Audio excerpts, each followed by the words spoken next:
Romeo tedesca, che sarà brillante secondo. Giunti con la GTA deve difendere il suo ha già strabiliato tutti al suo debutto italiano nella categoria. Ripongono la loro fiducia nella GTA. Il triestino Giulia, le GTA dell'Aus Delta partono al comando.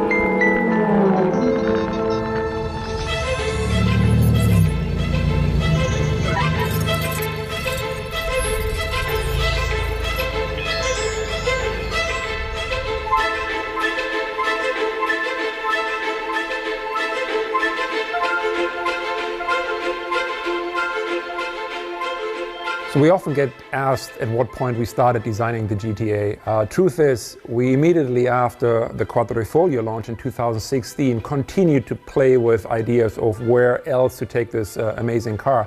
So it was actually over the course of many, many years that we started sketching on a more extreme version of the Giulia.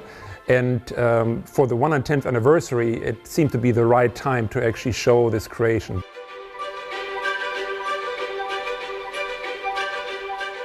When we thought about the anniversary, we wanted to bring something very unique on the market. We wanted to celebrate this, and the best celebration that you can do is to bring a new car for the L50, for the customers, for all the ones who are fallen in love with Alfa Romeo. So we tried to create a link between the current range that we have with the Giulia and the Stelvio and the history that we had.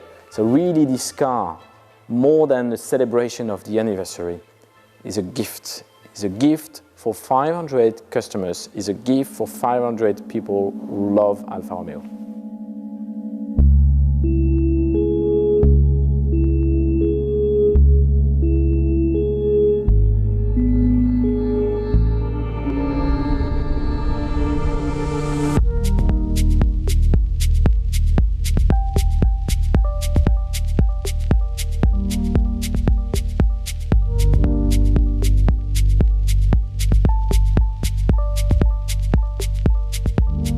So carbon fiber is a material that we excessively used on the GTA and M for lightweighting. So the whole front part of the car is carbon fiber.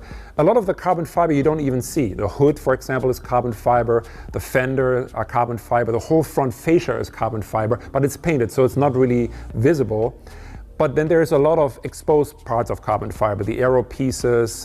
We also have the wheel arch extension in the back, the rear wing. Those are exposed carbon fiber pieces. We actually like very much working with carbon fiber. It's a material that can almost do anything. But the two differences you need to understand when working with carbon fiber, and you really have to pay attention to in the design phases, what will become aesthetic and therefore will be shown, and what is non-aesthetic.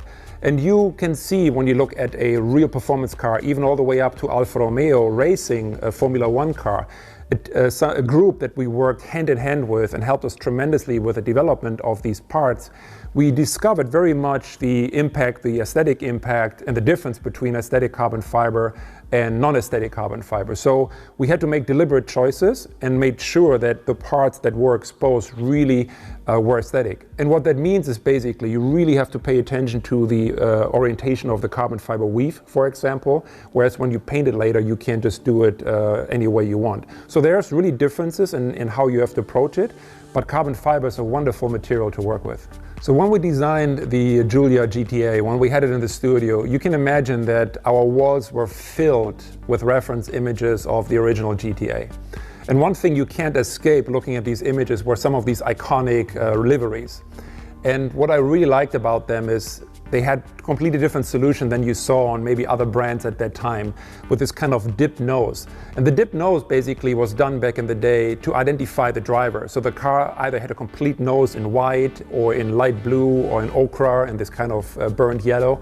And that's something we thought was really, really cool. So when the car was done, when the GTA was done, we thought this would be a nice opportunity for our customers, if they so wish, to also apply this kind of historic livery. So while the car in itself is not referring to the GTA with retro design or anything, but just the nameplate, we thought with the liveries, we allow our customers to actually create this nod to history, to actually make that connection to the original GTA and apply some of these really, truly iconic liveries.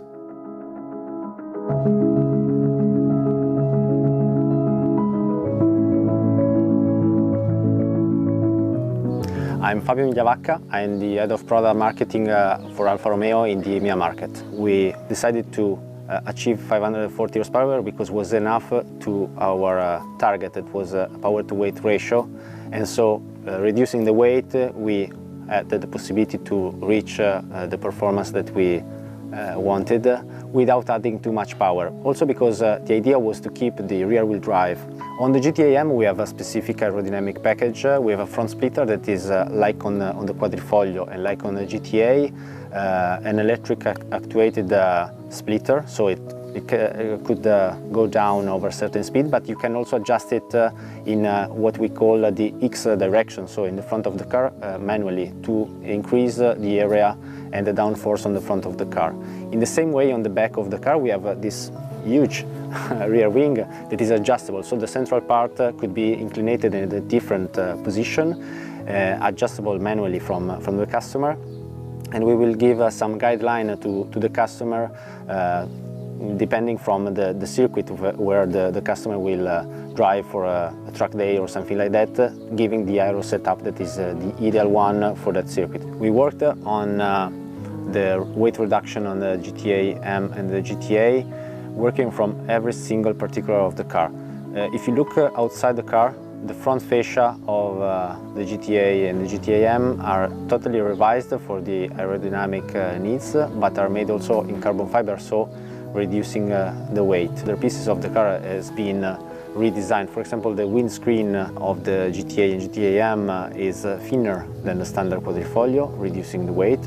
And on the GTAm is really visible the fact that you are removing the rear seats, the rear bench, adding the roll bar, the roll cage with the 6-point harness, and the monocoque seats from Sabelt that are reducing the weight compared to the Spark 1. Working with Sauber is a great opportunity for us to have them on board on such a project. So we are involved in the Formula 1 with Sauber, as you know, but having their knowledge and their experience on the GTA project is an added value. So we worked with them also in in-wheel wind tunnel to adjust the aerodynamics on both GTA and GTAm to achieve a better downforce on both cars.